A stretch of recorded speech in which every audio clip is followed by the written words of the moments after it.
Hello A2, welcome to Holism versus Reductionism.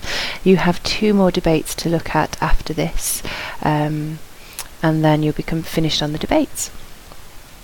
So if we just have a look, there we go, there we go. So where it falls on the spec, as you can see, we've got holism and reductionism. You've already done gender bias, cultural bias, free will, and determinism in nature versus nurture. So hopefully you feel like you're making good progress on the issues and debates. And then you've got holism and reductionism left, which we're looking at now, and then 2 other approaches before you've completed it. So things you need to be able, you could be asked on specifically are the phrases holism, reductionism. You could be asked about the levels of explanation, which we'll talk about, and also biological and environmental reductionism, and that links to stimulus and response, but they're all quite similar. Okay, the kind of questions that you might get for holism versus reductionism, such as briefly outline what psychologists mean by the levels of explanation. So you'd need to know about levels of explanation, outline and evaluate reductionist explanations, or in the context of the holism reduction debate, discuss this view, the view that the best way to understand and explain behaviour is reduce it to its simplest component parts, which is a definition of reductionism, and refer to at least one topic in your answer. So a really important thing there is discuss, so it's AO1 and AO3, and you need to refer to at least one topic in your answer, so you need to know topics from previous psychological study that you've done in A-level. So you need to be able to talk about OCD or something you've done with Andy, attachment, whatever it might be. You need to make reference to it, and that's a very real likelihood that something could come up. There we go. So, holism versus reductionism. Reductionism is the idea of breaking down complex parts into more simple components, and this is a very famous scientific approach to things, and it traditionally came from Occam, of Occam's razor. So it was Occam's razor, who was a Franciscan monk, as you can just see there in the very accurate picture of him in his monastery. So the Occam's razor is the idea that all phenomena should be explained using the most basic principles, and that's why you've got him looking at some very, very complicated razors and not being interested. They're too complicated for him. So or he has a direct translation, a quote from Latin: more things should not be used than are necessary. And there you've got solution A and solution B. So of course in solution A you've got some very, very, very complicated process where you dissect things down and you put certain things here and certain things here, but the end result is the same as this very simple solution here. And the important thing about Occam's razor is if there is a simple, if the 2 solutions give exactly the same ending, the same solution themselves, then it should be the most simple one that you go for. It's more things should not be used than are necessary. So you shouldn't make things more unnecessarily complicated than they are. This is when the simple explanation and the complex explanation both work equally as well. Why would you go for the more complicated one? And another way of looking at reductionism is the simple is the source of the complex. So what it's saying is the very, very simple things that we break things right down to, such as, and we'll look at different types of reductionism in a bit, but the building blocks of humans, so DNA, a particular neurotransmitter, even smaller, a receptor for a neurotransmitter, all of those simple things are the source, are the cause of really complicated human behaviour. So reductionist psychologists argue that we should narrow, exactly like it says there, break things down from really, really complex ideas into very simple components. So we need to explain them in the most simple form possible and still be able to effectively explain them. Or there's a KISS principle that came from the American, I think it was the Navy, so KISS stands for Keep It Simple Stupid. Whilst I wouldn't necessarily talk about that one, use that exact wording in your exam, that is something that you, another way of thinking about it as well. So rather than considering really complex things, which complex explanations, we break very complex behaviours down into very simple explanations wherever possible. Okay, and then these are the levels of explanation. So you've got from the absolute highest, and it's really important to remember the order these go around. So the highest being the cultural and the social explanations, to the lowest, which is the biological explanations, and we're going to apply memory and OCD to both of these. there's something I was going to mention about this one. The lower the level, the more simple the concept that's, or the more simple the explanation that's being provided. We're reducing things down, breaking things down as much as possible. So just because it's a lower level, it doesn't mean it's better or worse. It just means it's more reductionist. So the lower the level, the more reductionist it is. So you've got the lowest level, which is the biological explanation. And if we have a look here, like it says there, where it talks about Maguire and the taxi drivers, the biological explanation relies on neurochemistry, genes, brain structure, anything physical. And in this case, if we're looking at memory, we'd explain it by saying that the memory is located in the hippocampus. And the more that the hippocampus grows, the more improved memory is. And that's it. So there's a biological explanation. We've simplified memory down. We've identified a structure, a simple structure for a very complex process, memory. Then the middle level is psychological explanations, and they include things like cognitive, behavioural or environmental. So they aren't focused on physical, biological processes. They consider psychological, so the mind and the body together. And there we've got, of course, you've got Miller with the capacity of short-term memory, and Peterson with the duration of short-term memory. But I would say a better example for cognitive might be working memory, or the multi-storm model. These are all psychological explanations for memory. So they're the middle levels. And then finally you can have the highest. So you look at how cultural and social factors can be used to explain our behaviour. So if you think about schema and how they're structured, they are very much, which is part of memory, they are very much influenced by our culture and our cultural environment and our social environment. So those around us, if we only experience certain cultural or social norms, we develop schema that suggests they are the norm. So that's influenced by that. And we are going to look at Bartlett's War of the Ghosts in lesson as well. So they're the different explanations you could look at. One way we could also apply OCD. So the lowest level, the lowest reductionist level, or the lowest level of explanation is the biological explanation with OCD. And of course we could talk about, we've pinpointed it very specifically to either two genes, the COMP gene or the SERT gene, or two neurotransmitters, dopamine and serotonin, that can explain human behaviour.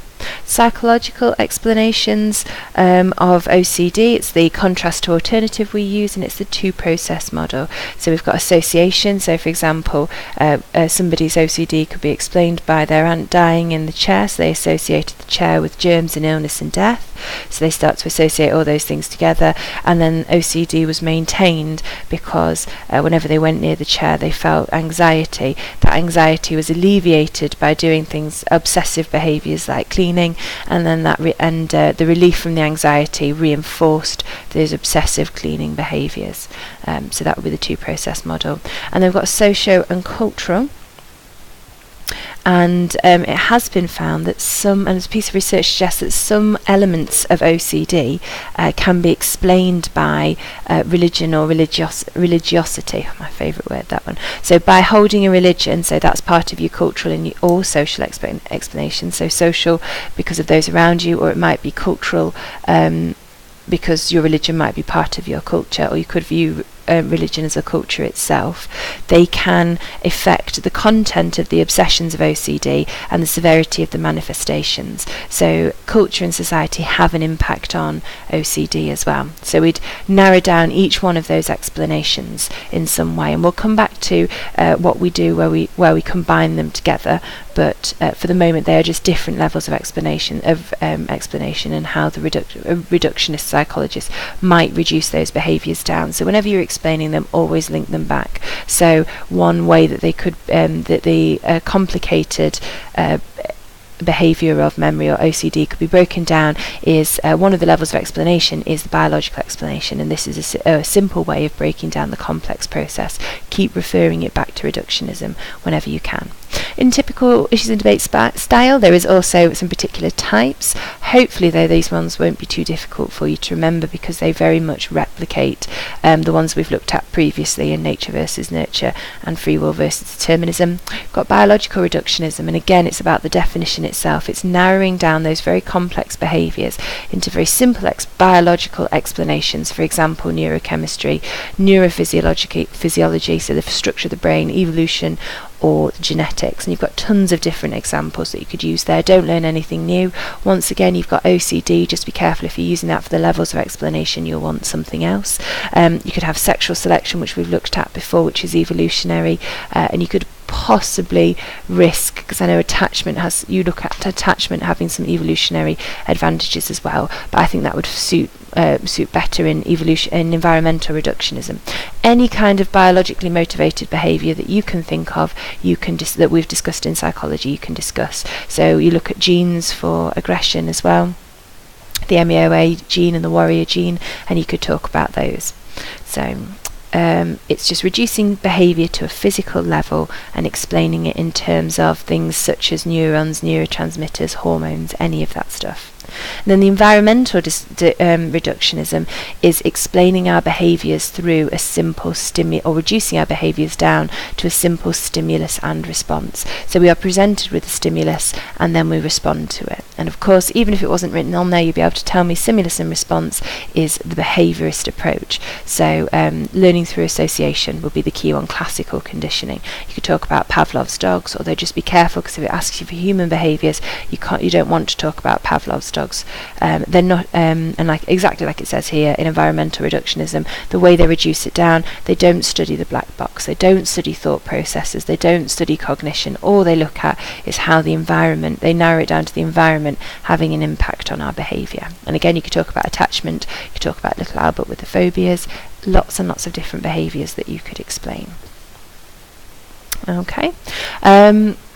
One final thing to say about reductionism before we move on to holism is that the perfect experiment or the perfect method for research in reductionism is lab experiments, because they are in themselves a reductionist. They try and reduce everything down to a particular cause and effect, which is, so reductionism and free will versus determinism go hand in hand, but it's important not to confuse them. So they narrow it down to a particular variable, which they control absolutely everything else. They identify this variable, and the only thing they change is that variable, and that would, of course, that's quite clearly reductionism, because you've reduced it down to a very simple explanation, and then you've identified a variable, and now you are testing that variable by controlling everything else in the environment and just focusing on one variable that changes, and recording the response. And of course, you could talk about, and we will touch on it later, the problems with you relying on lab studies, or you could talk about relying on lab studies as well. Okay. A problem with reductionism, and sort of where holism was developed from, was the idea that whilst we can reduce all behaviours down, for example, we could put somebody in a brain, play a certain type of music to them, and then look at it in a scanner and identify which parts of the brain are working. It still doesn't make it possible for us to explain why behaviours happen, or give any more details. It's a bit like quantitative data would support reductionist research more effectively rather than qualitative. So you would, if it was holistic, they'd be more interested in finding out how do you feel when you hear a certain piece of music, which can't ever really be explained by reducing behaviours down. So, and then we finally have holism, the holism side of the debate, which is Gestalt psychology, which is the idea the whole is greater than the sum of its parts. So if you have a look here, this is a way of illustrating it. So if all you could see was this image here on the left, which is lots and lots of different parts, just because we can look at all the different parts individually, like the reductionist approach would want us to, it doesn't really tell us anything about it. So the whole is bigger, is more significant, is more important, or is different than just looking individually at all the different parts. So just adding all the parts together doesn't show us the whole. According to holism, we need to look at the whole itself and not try and break it down. So on the left, if you just saw this, you wouldn't have a clue it was a bike. You're seeing every single part. There is nothing missing from there, but because the whole is greater than just adding all of the parts together, having all of the parts present, as in here, you go, of course, it's a bike. There we go. So it's kind of about that. And they feel it would be completely inappropriate to break behaviour down, because we could break it all down individually. So we could have the biological explanations for OCD, we can have the psychological, we can have the cultural, but that doesn't really mean that it's explaining OCD effectively. It's just telling us about lots of different parts of OCD, which when we put them all together might have a very very, very different kind of explanation. So we need to look at it from the whole straight away rather than separately. So the holistic approach suggests that there are different levels of explanation as well. It believes those, but it believes that at each level there are emergent properties that cannot be reduced to the one below. So what that means is, as you move, so all the different explanations, if you remove one of them, then the explanation higher up loses all meaning. So you can't. It's a little bit like, and Maslow's hierarchy of needs sits in this as well. So it's a bit like if you remove the bottom of the pyramid, all the other explanations come tumbling down. So you've got these emergent properties which are reliant on the section before or the explanation before as well. So you can't divide it down to one individual bit, because every level of explanation is relevant or equally as significant, and they're all combined together.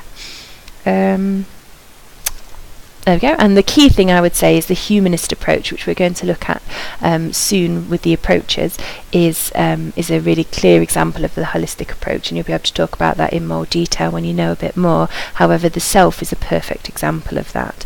So it's a set of perceptions or beliefs about yourself, who you are, who you understand, and it includes everything from kind of knowing who you are or thinking you know who you are, your perception of who you are, your perception and the perception of who you would like to become, and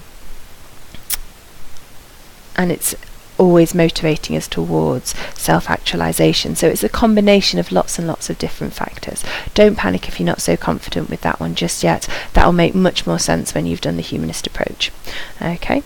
Social psychology is another example as well. So looking at group behaviours such as conformity demonstrates that sometimes we need to look at the whole. So just because all of the individual characteristics or the individual people in the group are all have all of these certain kind of behaviours and things, it's the group as a whole which is important to look at, because a group behaviour might be very, very different. Individually, all of these people might be very well behaved or not particularly aggressive or violent, but then when you look at them as a whole, as a group, even though you've put them all together, they don't just make a bigger non-aggressive group. For some reason, because something happens, they then make they conform in a certain way, so they become a crowd of football hooligans or something instead. So again, that's Holism's way of arguing that you need to look at the whole, not just everything individually, so all individual people as well.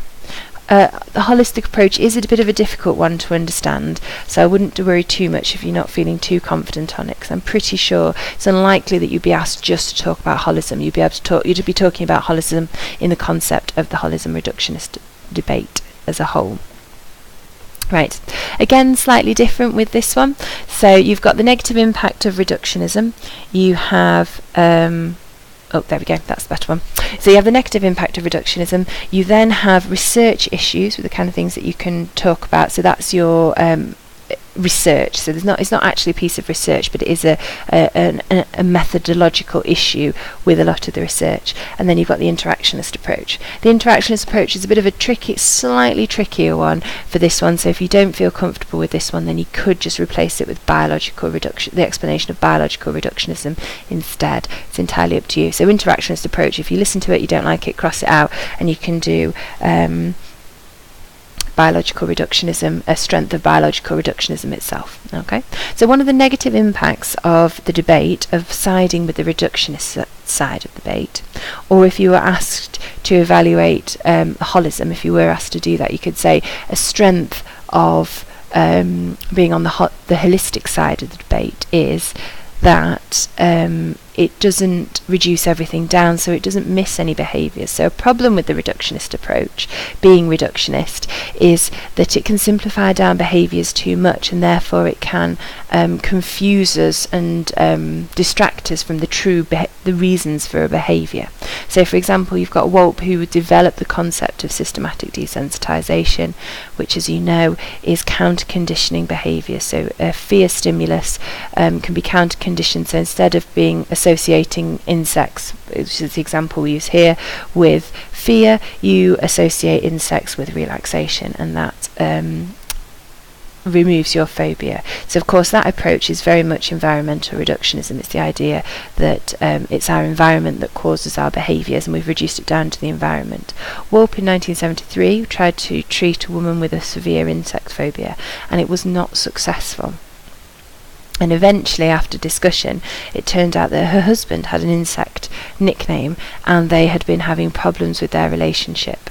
So actually there was a much deeper kind of complex reason behind that behaviour, and because Wolpe was approaching it from a reductionist point of view, reducing it down to the simplest explanation, environmental, and therefore trying to alter a behaviour by conditioning her, that had missed a much more complex explanation. So that was a problem, and there it says that it can distract from more appropriate levels. And another example would be that we might try and treat somebody with depression with drugs, because the simplest explanation for depression would be low levels of serotonin, so issues with a neurotransmitter. However, actually, if we're focused on the very lowest levels, we might miss some more significant levels. For example, psychological, so again, not a negative relationship with a partner, an abusive partner, or even broader than that, social reasons. So after the financial crisis recently in 2009, there's been an increase in depression, and that can't possibly be because of the biological explanation. It can't be a biological cause. So because we're trying to reduce everything down to its simplest explanation, are we missing bigger explanations such as the social reasons for depression, such as austerity, poverty, not feeling confident, not feeling safe, political unease, all of those things. Okay. So of course, if we very much focus on reductionism, then it potentially reduces the validity of any explanations that we have as well. Okay, and then we've got issues with research. This one's nice and easy. So particularly environmental reductionism very, very strongly relies on animal research, and of course there's lots of issues with extrapolation in relation to animal research, because they are reductionists, so it's all about the environment. They don't acknowledge that there are other factors or variables that impact human behaviour that might not be seen in animal behaviour, such as having a very complex social network, having much more complex unwritten social rules, or much more complex emotions, and because of that, then the research isn't as effective. It lacks validity. We can't generalise it, because humans and animals are very, very different. Another argument you could have, and you'd have to be ever so careful, because you could do this far too simply and not be able to show off your knowledge and access the higher marks. But you could also argue, in addition, that using lab experiments causes lots of issues of validity as well, because it lacks ecological validity, because it's so highly controlled, and we're trying to reduce everything down to one IV. Then we are then reducing down things that would have an impact that would allow us to generalise that behaviour to the environment as a whole, so ecological issues with ecological validity, because we're trying to reduce it down to something much, much simpler. Okay, and then the interactionalist approach. So the interactionalist approach isn't the same as it is traditionally. We've looked at it where I've said it's a combination of nature or nurture, or it's the acknowledgement of free will and determinism. You would have the holism, reductionism, and the interactionalist approach. And the interactionalist approach is still more towards reductionism. It's not truly holistic, and it doesn't really consider holistic approaches, but it's probably a more effective and more valid explanation for human behaviours. So it removes the negative impact of being purely reductionist, and it's the idea that it's a mixture of different levels, and so the most effective way to explain human behaviour is to consider a mixture of the different levels of reductionism, so biological, psychological, and cultural and social, all combined together. And a good example of something similar to that is the Diathesis-Stress Model, which again you all know about. So it acknowledges some biological reductionism. It reduces some of the behaviour down to its simple biological parts, and it also acknowledges environmental factors and potentially even social factors, I suppose, because society, your immediate social circle, could be one of the triggers for all the protectors against, for example, OCD or depression, schizophrenia, whatever you want to apply the Diathesis-Stress Model. So the interactionalist approach isn't a mixture of holism and reductionism. It's still reductionist, but it considers several of the different reductionist levels and feels feels that it's appropriate to consider them all together. So of course increases the validity of the approach, because we can explain more of the behaviour, a very complex behaviour, in more depth. And then biological reductionism. So if one of those totally blew your mind, you hated them, you're like, nope, I can't do that, then you could use this one instead. So a strength of biological reductionism, a strength of the idea of reducing something down to its simplest biological parts, is that we have been able to develop some really effective drug treatments from it. And you can, of course, you can talk about SSRIs and their effectiveness, which you'd know about from OCD as well. And so that's really, really useful that we've developed some effective therapies. But also another positive is that it does not attribute blame. So as well as being developing effective strategies, it also doesn't attribute blame. So it doesn't say that, oh, well, it's psychological or cognitive, it's your fault that you think in these ways. It's purely down to your genes, and that can be a relief, or neurotransmitters or whatever, and that can be a relief for somebody who is who is being treated for a mental health need. They might be feeling like it's very much their own fault and they're a failure, and sometimes it's quite useful to discuss the concept of biological reductionism so they realise that it's not actually their fault. However, a problem with drug treatment is, so this does have a nice however, that it does cause side effects, and again you can talk about all the different side effects that you're aware of for SSRIs, and it also encourages a focus on the symptoms and not truly treating somebody. So yes, maybe their symptoms of OCD have reduced, but it hasn't actually fixed the original cause of the OCD, whatever that might be that psychological, be that socio or cultural or economic, whatever it might be. So biological treatments do encourage you to focus on the symptoms rather than truly provide a cause, which then calls into question the validity of biological reductionism, because if it only treats the symptoms and not the root cause of the problem, is it actually effectively explaining the problem? Possibly not. Okay, so any of those four would work, and you can pick and choose which you can, but it might be nice to keep them in an order that would then possibly help trigger your memory for the acronyms. Lovely, thank you very much.